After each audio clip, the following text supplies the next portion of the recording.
The moon hung low, a silver coin in the vast, inky sky. Palm trees swayed to a silent rhythm.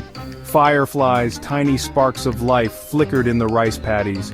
The air, thick with the scent of sampaguita and the distant aroma of roasting pig, hummed with the anticipation of the fiesta. Rosa, a young woman with eyes as dark as the night itself, walked along the narrow path. Her chin was held high, but a sliver of unease crept into her heart. She was on her way to the distant barrio of San Isidro to celebrate the fiesta with her childhood friend Elena.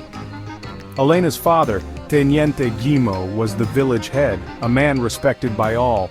The path wound through dense foliage, the shadows growing longer as the moon began to descend. A twig snapped under her foot, the sound amplified in the stillness. Rosa quickened her pace, her heart pounding a frantic tattoo against her ribs.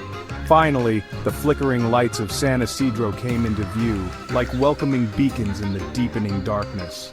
Relief washed over Rosa, chasing away the shadows that had clung to her heels.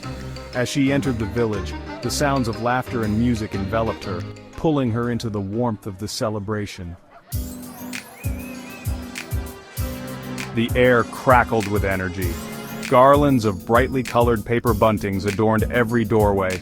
The intoxicating aroma of lechon, adobo, and bibinka filled the air, a feast for the senses.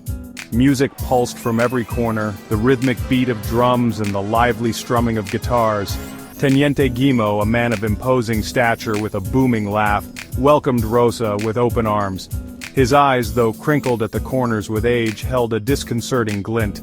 Elena, radiant in a scarlet turno, embraced Rosa, her laughter as bright as the fiesta lights. Rosa felt a pang of guilt for her earlier apprehension. The warmth of the welcome, the genuine hospitality extended to her, soothed her anxieties. She joined the merrymakers, losing herself in the rhythm of the music, the infectious laughter, and the camaraderie of the fiesta. As the night deepened, and the fiesta reached its peak, Rosa found herself seeking a moment of respite from the revelry. She wandered away from the heart of the celebration, drawn to the quiet solitude of the nearby rice paddies. The moon, now hidden behind a veil of clouds, cast an eerie glow upon the landscape. The rustling of leaves in the gentle breeze sent shivers down Rosa's spine. As she walked, she heard voices, hushed and urgent, coming from behind a clump of bamboo. Curiosity, that dangerous siren, drew her closer. Peering through the bamboo stalks, she saw Teniente Gimo, his face illuminated by the flickering light of an oil lamp, deep in conversation with two men.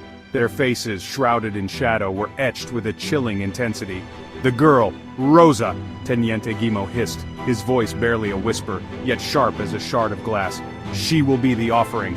The two men nodded, their eyes gleaming with a predatory hunger. Rosa's blood ran cold. Fear, raw and primal, surged through Rosa.